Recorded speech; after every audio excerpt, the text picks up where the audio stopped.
everyone. This is Crystal with Stitching Crystal. Again, I wanted to start off today by just showing you how I organize everything for myself. There's so many different methods out there for organization and different ways that you can do it. There's no right way, wrong way. Everybody just picks the way that's easiest for them based off their housing, like how much room you have for storage, how many projects you're doing, the kind of projects you're doing. If you're doing kits, you don't need a bunch of floss, so you wouldn't have to worry about floss storage, that kind of thing. So I personally set mine up this way, and I'm going to go into that with you guys. The first thing to know about my system and the way I have it set up the way that I do is because I do full coverage projects. I don't buy it as a kit. I don't buy the material pack, so to speak. So I'm buying my own fabric, I'm buying my own floss, I'm my own needles, everything for it myself, so that I have that. And if you hear that in the background, I apologize. That's my dog. So that's what the clicking is. So sorry. So I today am going to go over one of my many projects that I've currently got going on. And this is going to be hanging bunches of medicinal herb. It's a Heaven and Earth design by Michelle Sayeda. If I said that wrong, Michelle, I'm so sorry if you ever watch this. But I love Heaven and Earth designs. I'm probably going to do a video just on their products alone just because I love it. So first thing is first, you're probably going, why? Oh, why doesn't she have a project bag? And why is she keeping it in a Ziploc bag? I use an 8x8 Q-snap. I find that for the 22 count that I use for most of my projects, as long as they all fit on the pre-cut size 22 that tends to be in Hobby Lobby or Joann's or whatever, that it fits best. I find the coverage, like I can do so much in that space that I don't need the bigger. I'm not doing extreme cross country or something that would mean that I would have to go outside of that space or constantly move it. So it works perfect for me. But the bag, I've just found it's the cheapest way to do it. I don't believe it's hurting anything. It's protected. It's not really difficult to get into. I'd rather spend the $5 to $10 I might spend on a project bag on more cross stitch stuff and get that going that way. I know people who are more organized than me are probably screaming going, no, you need a project bag, but that's okay. This works best for me. And you know, sometimes it's just about doing what's best for you and not really what looks amazing. It's just functionality. So opening this up, the 8x8, by the way, if you're going to do inside of a Ziploc bag, fits perfect, but you can't do the sliders. I found the sliders, it makes it too snug and it won't fit in there. So if you're planning on doing that, just heads up. I found that out the hard way. So first things first, I do have one. I just don't have it on this project right now. I usually have a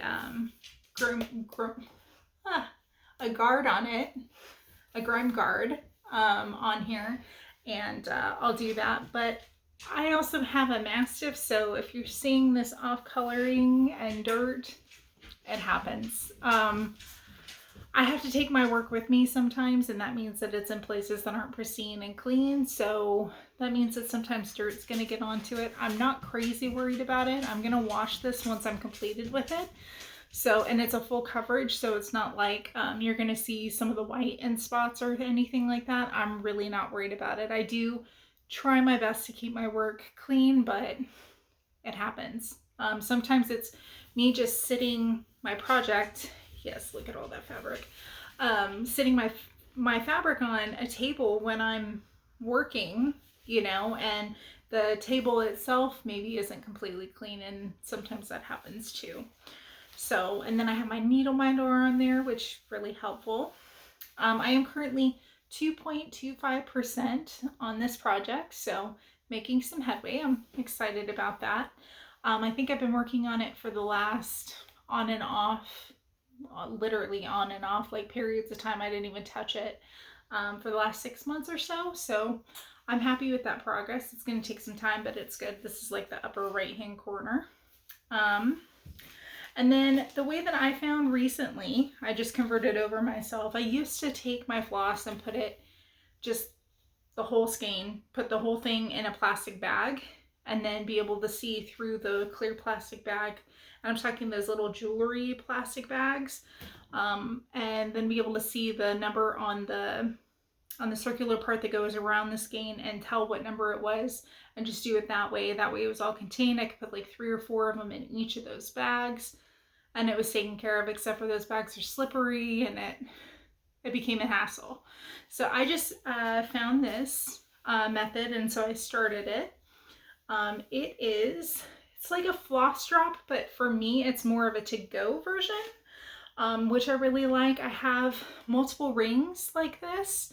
So I have a couple, because I just started.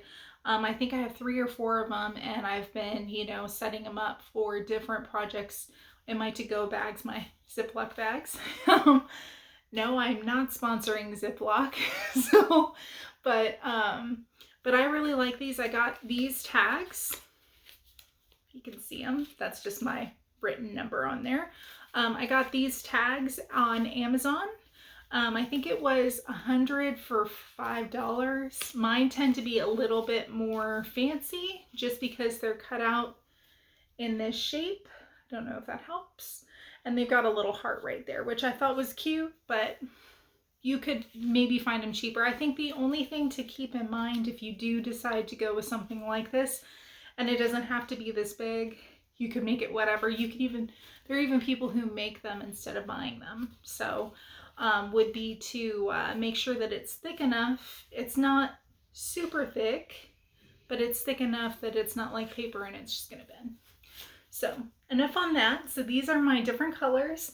I like this method because you can literally, if you go through, maybe I shouldn't pick purple because I'm wearing purple.